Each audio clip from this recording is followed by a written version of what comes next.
la misma lectura que yo, ustedes hicieron la misma lectura que yo hice, pero cada uno de nosotros va encontrando como elementos distintos. Es decir, seguramente para ustedes hubo puntos o temas que no les llamaron tanto la atención. Mientras que, o sea, en ese sentido es como para regresar un poco a lo que decía Calvino, ¿no? Si bien puede ser que todos estemos leyendo una misma lectura, no todos la estamos comprendiendo de la misma manera, y ahí es donde radica su riqueza.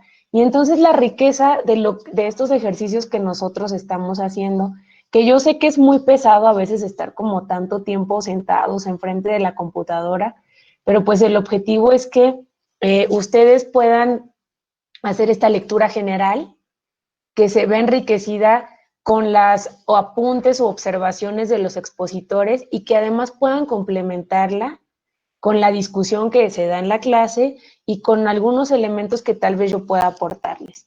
En ese sentido, es como que todos tengamos muy claro que la construcción del conocimiento pues es una actividad colectiva. Es decir, nosotros podemos leer millones de textos, millones de libros, pero solo vamos a poder construir conocimiento a partir de este intercambio o este flujo de información. Porque a veces hay cosas que nosotros no la entendemos de cierta manera o la entendemos de otras, pero justamente cuando tenemos como esta interlocución con los otros, es como podemos construir conocimiento que además es un conocimiento significativo.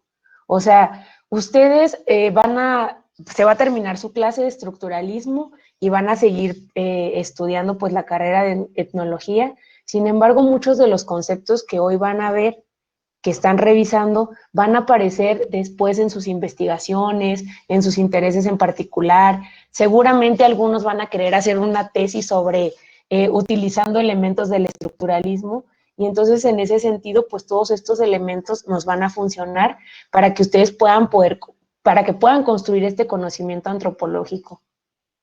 Y yo en ese sentido, o sea, sí me confieso como una persona que no soy, a mí me gusta mucho Levi Strauss, pero no soy como tan ecléctica en el sentido de sí, todo lo que él dice está increíble.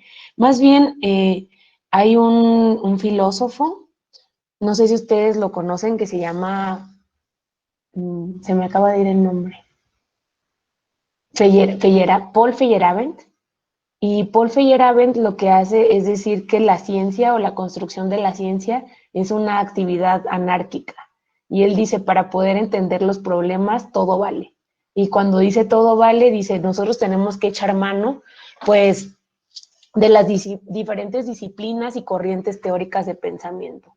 Entonces, en ese sentido, seguramente estos conceptos de estructura, de parentesco, de signo, de significado, les van a funcionar para entender determinados problemas, pero a veces no van a ser suficientes, porque también ahora estamos viviendo problemas más complejos que no, pues las corrientes teóricas a lo mejor clásicas ya no nos funcionan en su totalidad para poder comprender estos grandes problemas.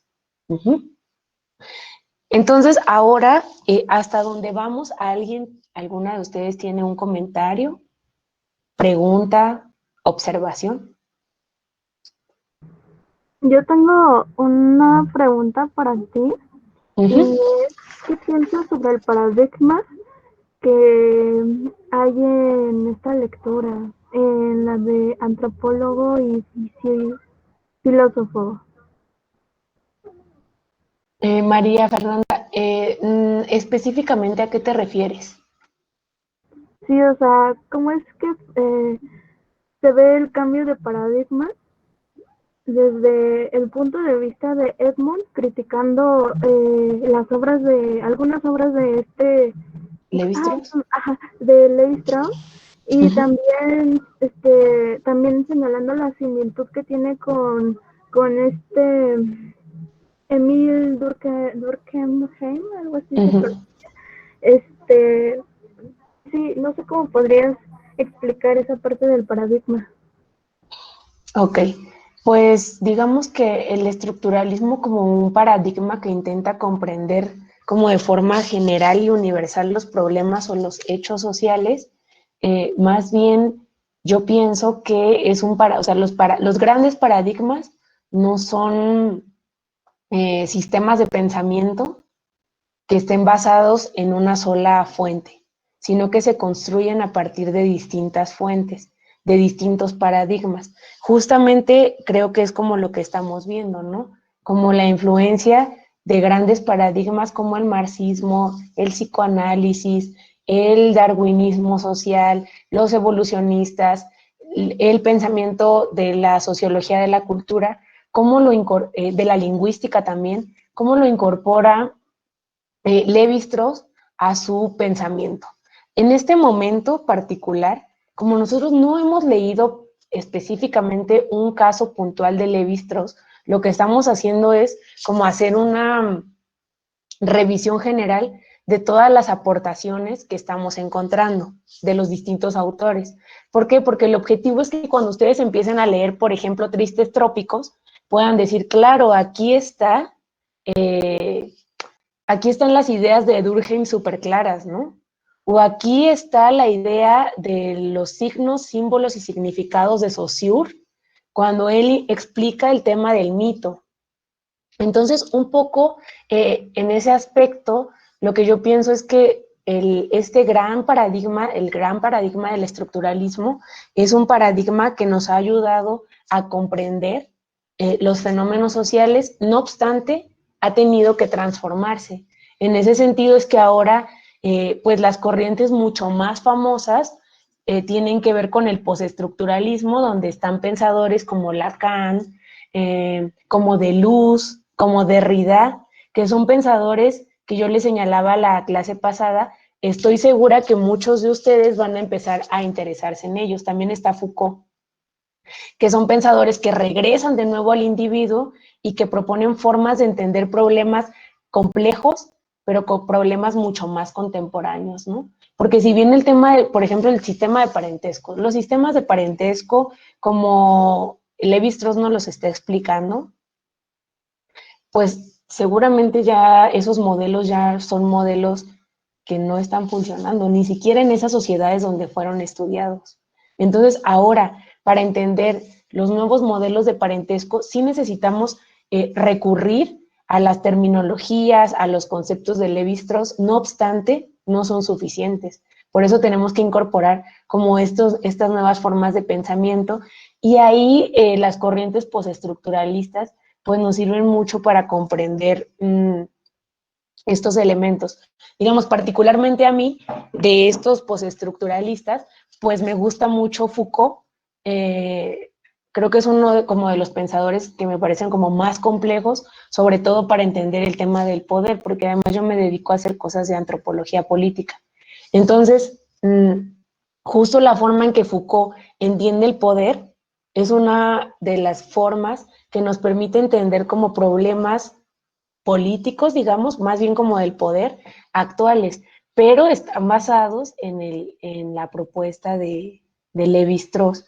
Y por otro lado, me parece que es muy significativo encontrar este texto de Edmund Leach, porque como decíamos al principio, Edmund Leach también podría ser señalado como de ser un clásico.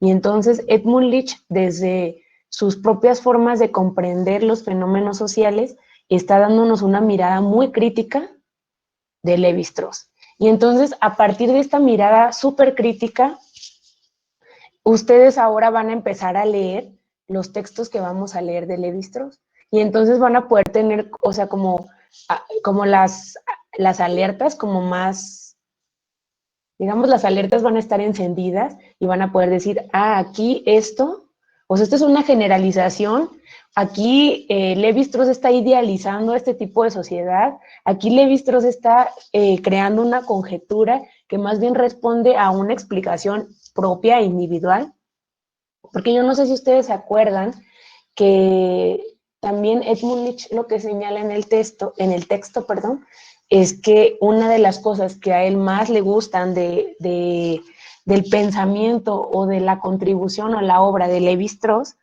es la relación personal que él tiene con las etnografías que realiza. Y en el caso de Tristes Trópicos que vamos a leer, ustedes lo van a notar mucho más, Porque si bien él nos está teorizando sobre cosas, también nos está hablando de su práctica personal o de la experiencia personal que vive como etnógrafo, que además es algo que seguramente ustedes van a tener también que hacer cuando escriban sus tesis, ¿no? Van a tratar de comprender como problemas generales, pero siempre reconociendo que ustedes están implicados o están siendo partícipes como de esa investigación. No sé si te respondí, Fernanda.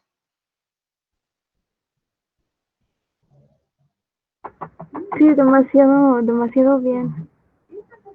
Bueno, entonces, ¿alguien más tiene alguna pregunta? Fíjense que es que el texto era súper largo, o sea, más que largo, más bien era muy denso y hacía alusión a muchos autores.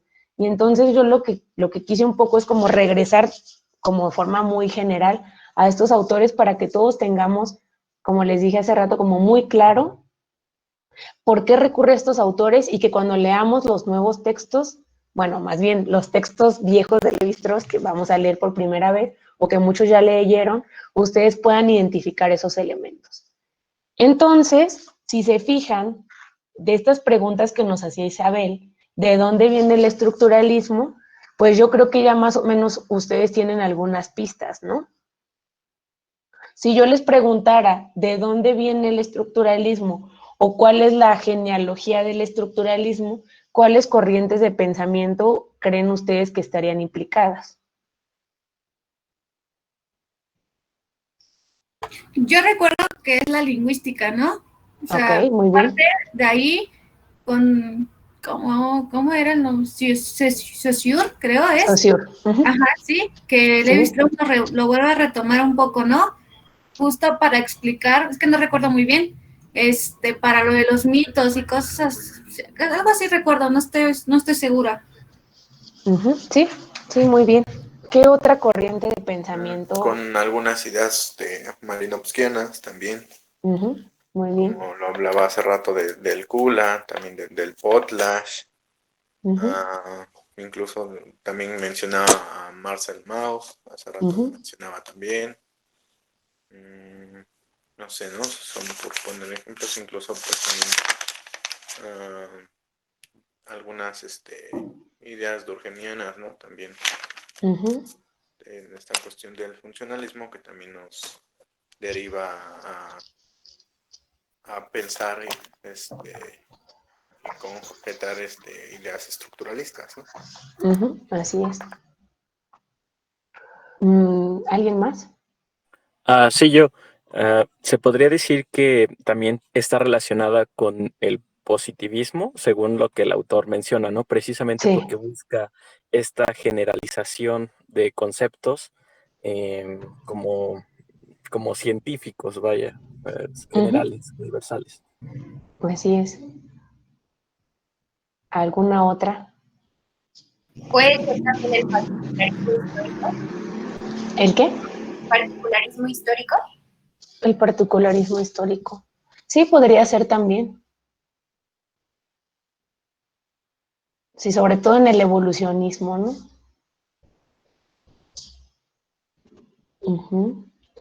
Bueno, entonces, digamos, más o menos ya ahí vamos teniendo como distintos elementos que nos comienzan a dar pista como por dónde va o cuál es el camino del estructuralismo.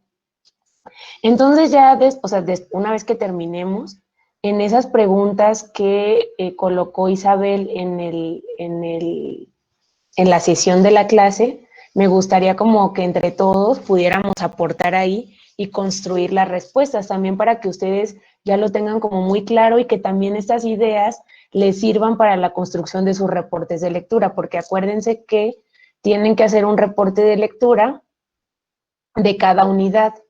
La única condición es que no se puede hacer reporte de lectura de la de Italo Calvino porque es muy chiquitita y no podemos hacer reporte de lectura del texto que nos tocó exponer. Y bueno, entonces, ahora voy a continuar con la presentación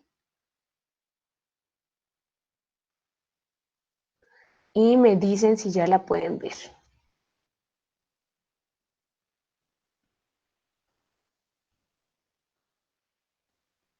Sí, ya se ve.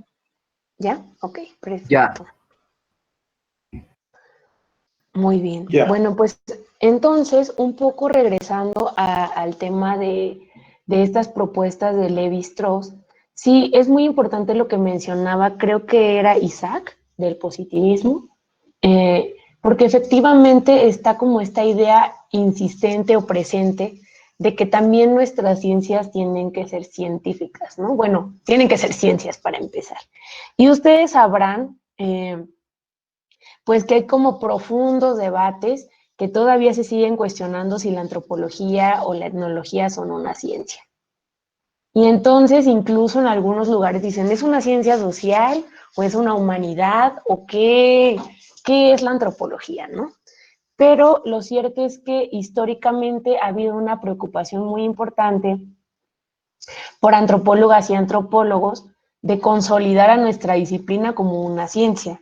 Algo que también es importante señalar, que además seguramente ustedes lo tienen muy claro, es que la mayoría de antropólogos o etnólogos no estudiaron antropología de inicio. Es decir, ellos se formaron como antropólogos en la práctica. Se formaron como antropólogos haciendo trabajo de campo. Se formaron como Morgan, antropólogos. ¿no? ¿Cómo? Como Morgan, que es abogado. Así es. Sí, Bueno, justo todos los evolucionistas eran abogados, ¿no? Entonces, los temas que ellos tratan de ver para explicar cómo las sociedades se complejizan, pues están también influenciadas por estas formas que ellos detectan de sus otras disciplinas. Incluso el caso de Edmund Leach, pues Edmund Leach era médico.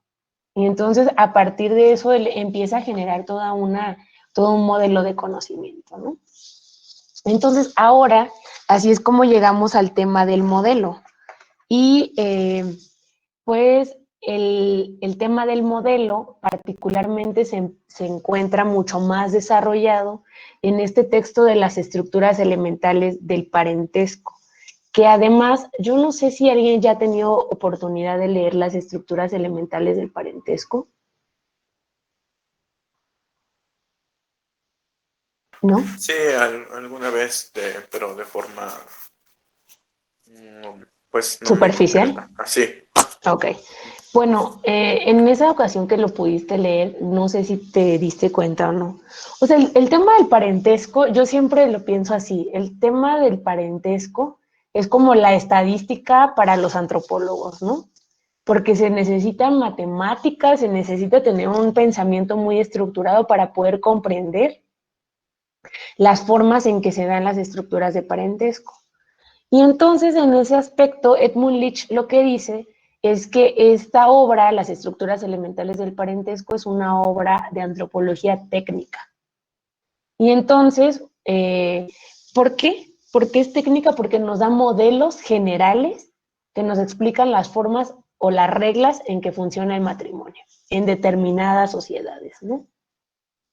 Y entonces lo que Lévi-Strauss propone es que el matrimonio es una alianza entre grupos que tienen, en la que está implicado el tema del intercambio o la reciprocidad, estos elementos, o el canje, estos elementos de los que habíamos hablado antes.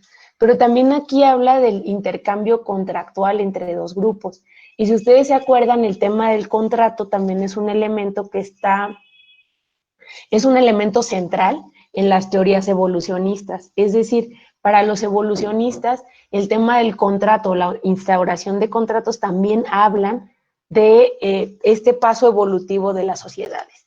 Pero además el tema del contrato y el tema del matrimonio también va a ser una temática fundamental para los estudios de género. Yo no sé si algunos de ustedes están familiarizados con esto, pero hay una autora feminista que se llama Carol Pateman. Carol Pateman es una politóloga, filósofa, y entonces ella lo que propone es una relectura del contrato social de Rousseau, pero ella habla, su texto se llama El contrato sexual. Y entonces ella ve el tema del matrimonio como una especie de contrato sexual, que en el caso de Lévi-Strauss, él lo está viendo como un intercambio contractual. Es decir, las implicaciones del contrato van a tener sus especificidades en cada uno de los autores. Pero además, este intercambio contractual, pues va a adquirir formas particulares. Y entonces él aquí habla de la reciprocidad directa o la reciprocidad generalizada, que van a ser conceptos que vamos a revisar cuando veamos lo que tiene que ver con las estructuras elementales del parentesco. Y entonces, a través del análisis de estos modelos de parentesco, de estos sistemas de parentesco, él propone también el concepto de estructura. Y entonces el comportamiento social se realiza siempre con referencia a esquemas conceptuales, como el que ustedes ven ahí. Ese modelo de parentesco es un esquema conceptual y es un modelo en la mente del actor de cómo son las cosas o cómo deberían de ser. Pero además, algo que es muy importante en Lévi-Strauss es que él señala que estos modelos están ordenados lógicamente, es decir, no son fortuitos, sino que responden a cosas y a necesidades particulares. Por ejemplo, en el caso, ustedes recordarán el tema del tabú del incesto en los sistemas del parentesco. El tabú del incesto, si bien tiene que ver con el hecho de que personas de la misma familia no pueden reproducirse, digámoslo así, pero, o sea, ellos dicen, no es un tema de naturaleza, sino que tiene que ver con un tema de intercambio y de poder generar esta cohesión social que está presente en los diversos autores que hasta ahora Edmund Leach nos ha presentado, ¿no? Y entonces, una de las cosas que señalan o de las críticas que plantea Edmund Leach es que si bien esta estructura es una estructura lógica, ordenada, organizada lógicamente, pero el comportamiento real de las personas tiene irregularidades. Es decir, por más que tengamos modelos perfectos, siempre hay como variaciones o diferencias o distinciones. ¿Por qué? Porque las personas o los individuos ejercemos nuestro comportamiento de forma individual y no colectiva. Pero en ese sentido, estos esquemas ideales están producidos por la praxis social y entonces ahí volvemos a esta idea de praxis. ¿Qué es la praxis? La praxis tiene que ver con la práctica, con la forma en que se viven y se ejercen estas estructuras, con la forma en que las sociedades interpretan, pero no solo interpretar en el plano de las ideas, sino en el plano de la práctica, de cómo se viven estos intercambios, estas ritualidades, estos mitos, ¿no? Y entonces, en ese sentido, pues una de las preocupaciones fundamentales para nuestro autor, para Lévi-Strauss, van a ser las estructuras lógicas. Y estas estructuras lógicas tienen como dos elementos que son muy importantes. Uno, sistemas ideales, y en ese sentido ustedes se acuerdan que yo hace rato comentaba, esto está súper relacionado con el tema de Max Weber y los tipos ideales. Y entonces, estos sistemas ideales pues están organizados en torno a reglas, en el caso del parentesco, reglas matrimoniales. Pero por otro lado, las estructuras lógicas se basan en estructuras reales, es decir, cómo funciona exactamente el tema del parentesco. Y entonces, aquí es cuando Lévi-Strauss nos plantea, pues Lévi-Strauss nos habla de distintos conceptos que, como ya hemos dicho, los vamos a ir revisando poco a poco a lo largo del curso. Incluso hay hay una sesión que solamente vamos a ver mito, otra donde solo vamos a ver totemismo, y entonces así vamos a irlo como desglosando. Pero en esta como primera aproximación que estamos haciendo, el tema del mito, perdón, el tema del mito, pues es una temática que ha tenido mucho interés en las distintas antropologías que se han presentado en el mundo, y no solo en Lévi-Strauss. En ese sentido, pues los ingleses también hablan de los mitos, pero ellos señalan que los mitos solo pueden ser entendidos o solo tienen sentido en su contexto particular. Pero al mismo tiempo estos mitos nos ayudan a entender, o más bien nos dan como un mapa, como ellos dicen, para la acción social. Es decir, como entender qué se puede hacer y qué no se puede hacer dentro de una sociedad determinada. Sin embargo, para Lévi-Strauss el mito es un esquema conceptual estructuralmente ordenado. Por ejemplo, Lévi-Strauss señala que el tabú del incesto es si bien es un mito, pero es una idea que está generalizada en todas las sociedades. O sea, prácticamente él señala que no hay una sociedad en la que el tabú del incesto no se encuentre vigente.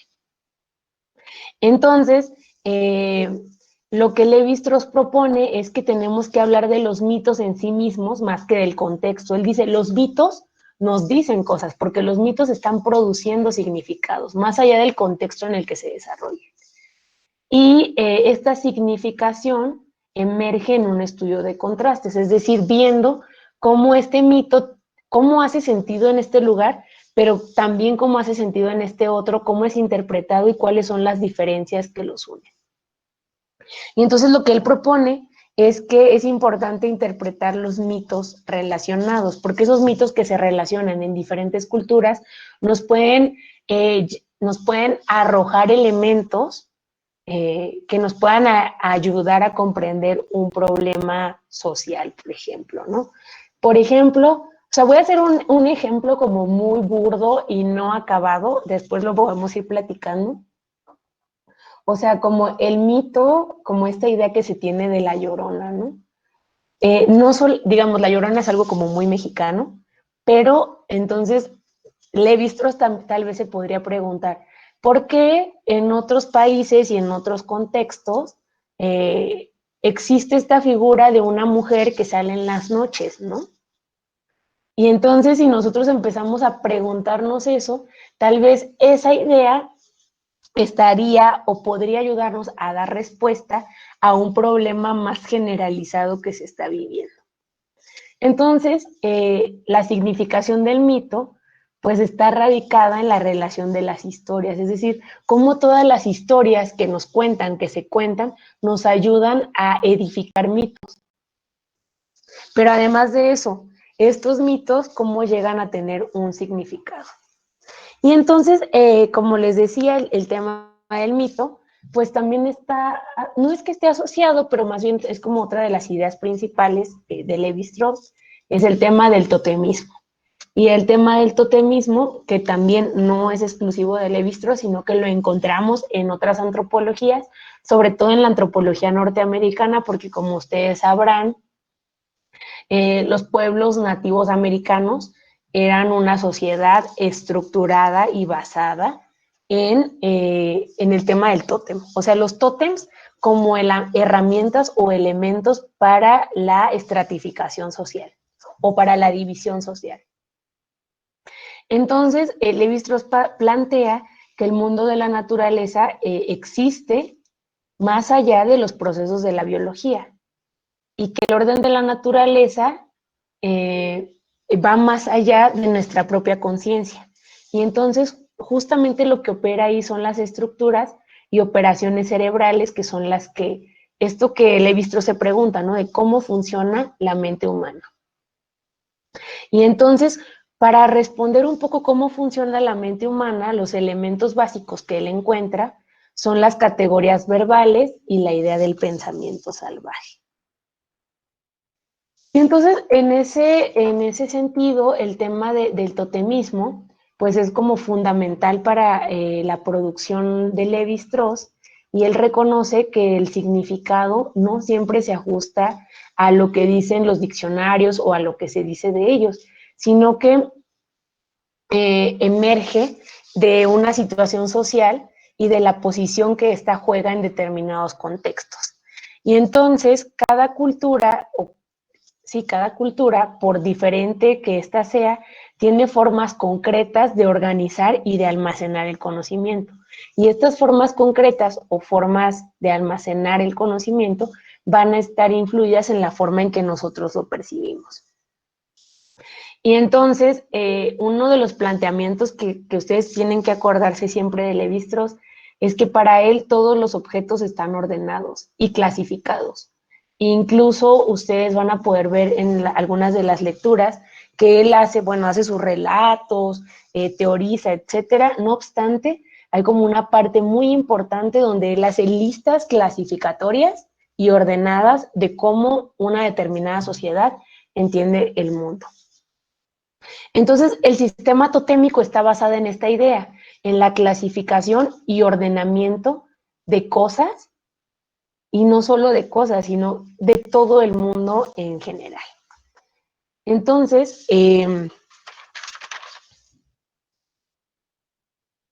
a grandes rasgos, esto es como lo que nos intentó decir Edmund Leach en esta lectura.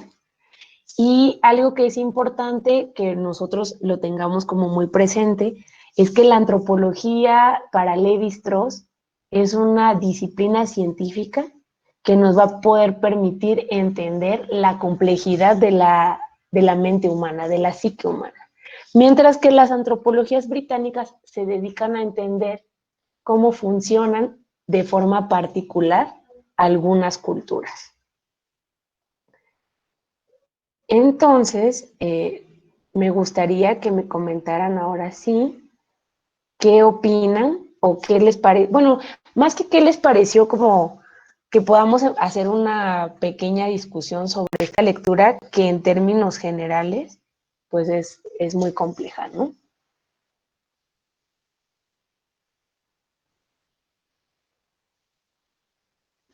Por ejemplo, Isabel también nos pregunta cómo aborda nuestro autor el tema de la naturaleza y la cultura. En ese aspecto, ¿qué me pueden decir? ¿Cómo, perdón? ¿Cómo aborda Lévi-Strauss el tema de la naturaleza y la cultura? Incluso Isabel, si puede.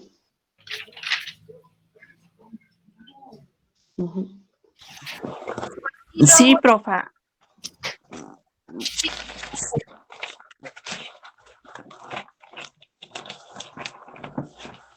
Isabel, no te escuchamos.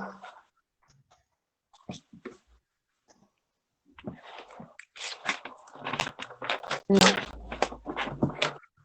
Yo creo que quita los audífonos y tal vez así ya se podría escuchar. Ahí está. Uh-huh. ¿Ya me escucha? Sí. Sí, profa. En el tema de la de ¿qué dijo, maestra?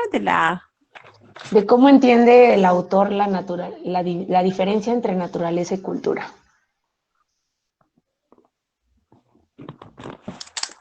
A ver, otra vez, profa, porque no.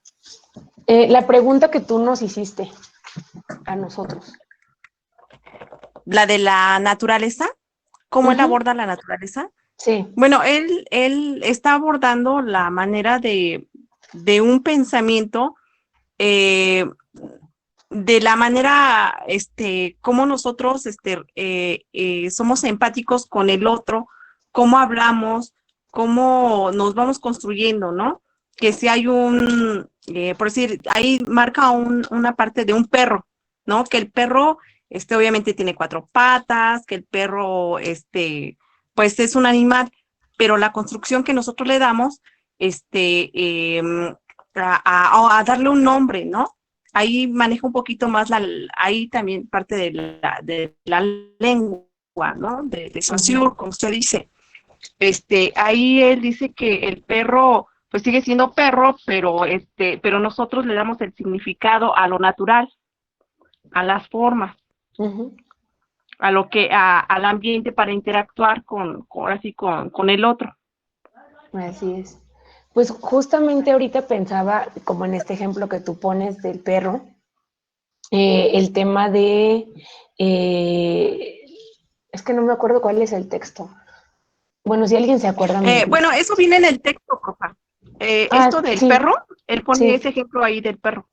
Sí, pero yo estoy tratando de pensar, ¿se acuerdan que hay un texto donde, es que no recuerdo quién, habla sobre la sacralidad de las vacas en India?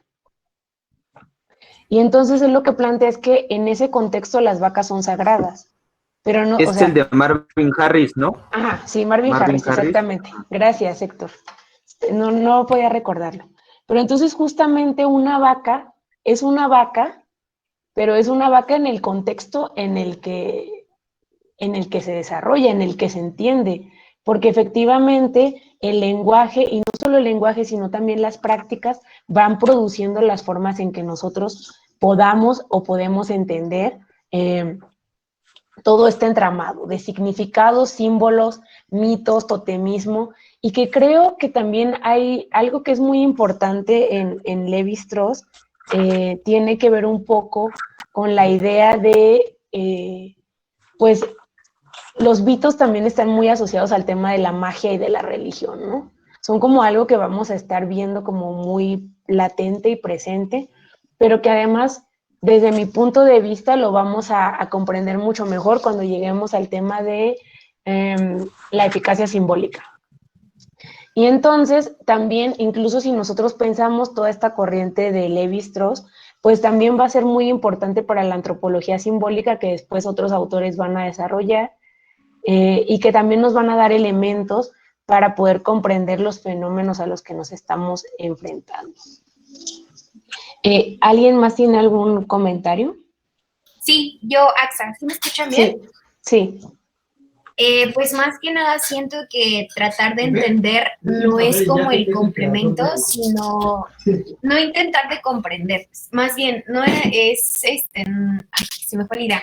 Bueno, es no tratar es como de respetar y saber cómo ver cómo son más que nada los grupos para poder desarrollar un poco más de conocimiento y saber que hay más allá de lo que nosotros sabemos, ¿no?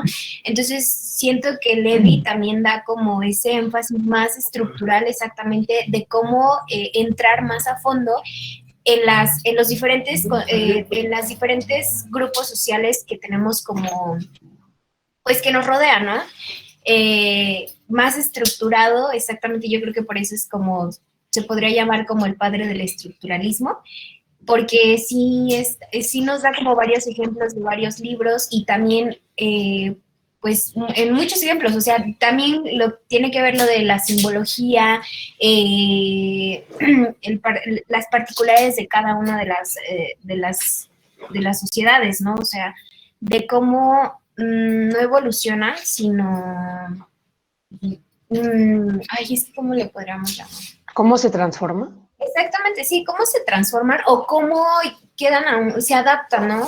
Se adaptan a las cosas, o sea, no tanto como un evolucionismo, sino una adaptación, ¿no? Porque finalmente no dejan, solamente se extinguen, solamente quedan como, pues ahí, ¿sí, no? Sí. Sí. Justamente ahorita pensaba que como el estructuralismo o el concepto, la idea de estructura, está presente en muchas corrientes, ¿no? Por ejemplo, en Lévi-Strauss, el tema de la estructura, pues va a ser una de las que va a influenciar de forma contundente a estas corrientes postestructuralistas que, como decíamos, tienen que ver con Foucault, Deleuze, Lacan, etcétera.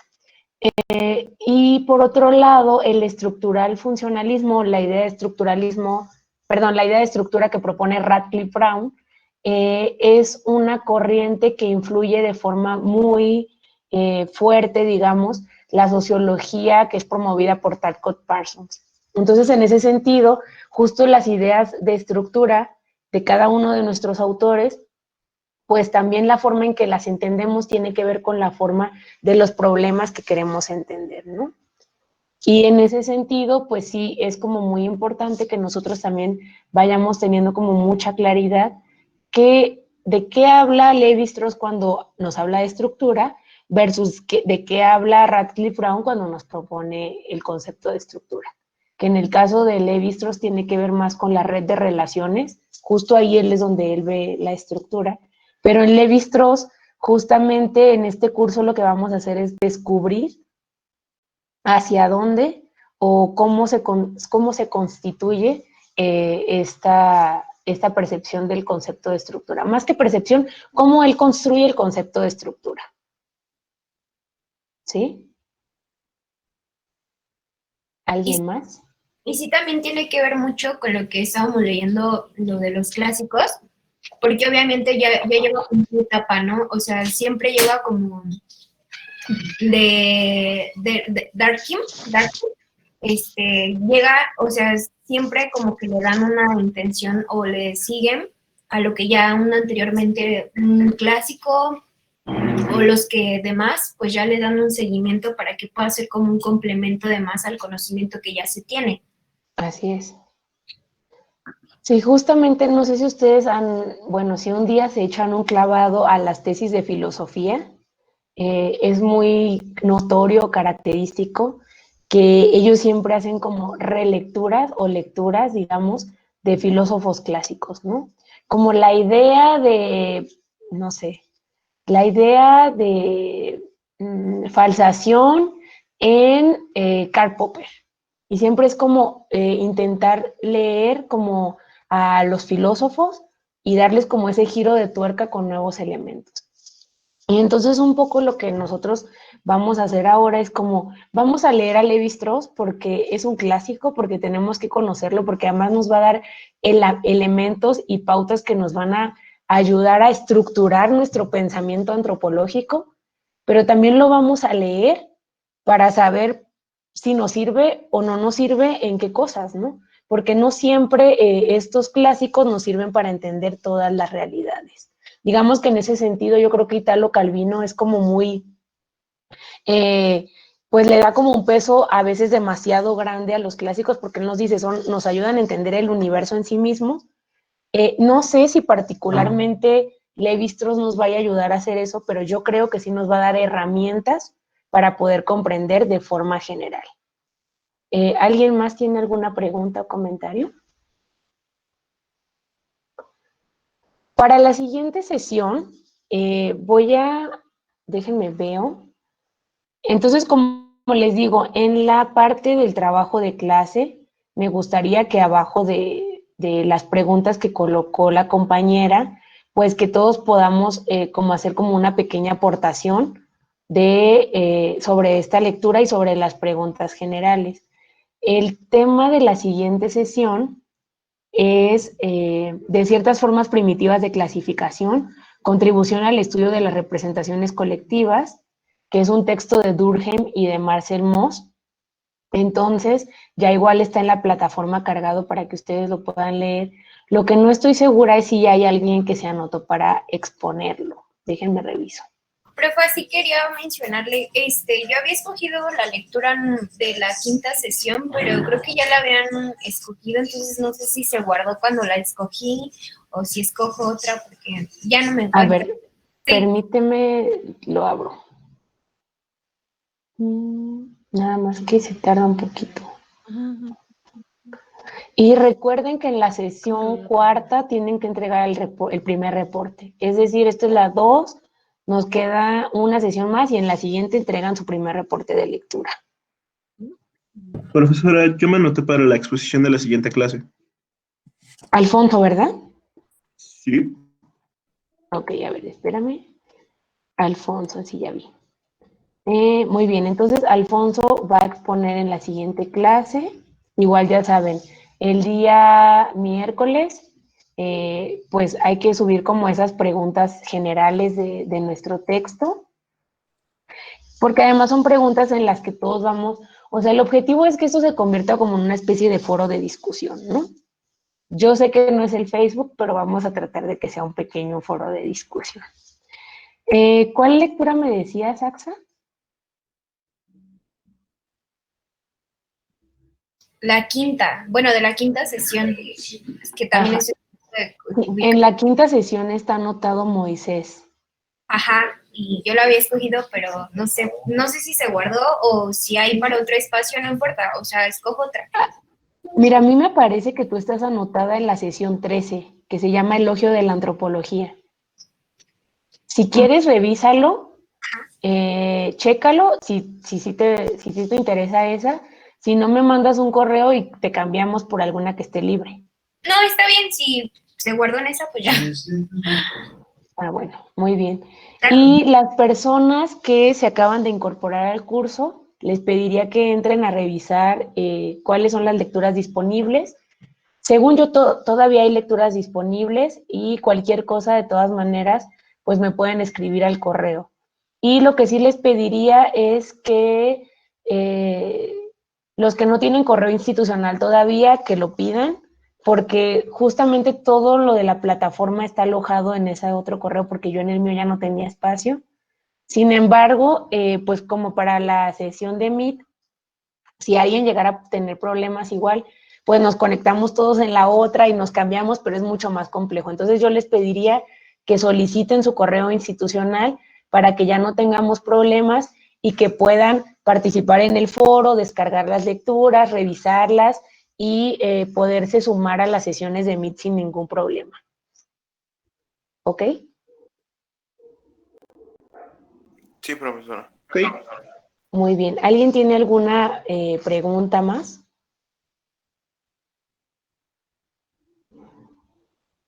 No, profa, yo estoy bien. Gracias. Ok, No, igual pues yo no. entonces, Gracias, profesora. si ya no hay ninguna pregunta, el día de hoy, ¿sí?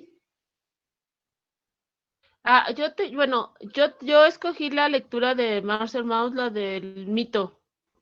A ver, déjame checo. Creo que sí fue. Sí te anotaste en el documento, ¿verdad? Sí, María José Vargas Salinas, Marcel Ah, Mauss, sí. ensayo sobre los dones, perdón, sobre los dones. Ja, Ajá. Ese día me quedé con tenemos el mito en dos la cabeza. textos y uno lo va a exponer Ali Es la y el siguiente lo va a exponer María José. Aline. Ok, Ujú. Igual hay ok. un texto que se va a exponer entre dos personas. Alfonso, la lectura que tú escogiste estaba programada para dos personas, pero nada más te has anotado tú. Entonces, pues yo te pediría como que puedas hacer una exposición de todo el texto en general. Sí, profesora. Intentaré hacerlo. Okay, sí, o sea, digamos que de todas maneras nosotros vamos a ir como desmenuzándolo entre todos, pero así como de forma general, como tener una primera aproximación. Y de Sí, todas maneras, si alguien se quisiera sumar, digamos, el tema de que si alguien se suma es que ustedes se tendrían que dividir o organizar cómo exponen, ¿no? sí, claro.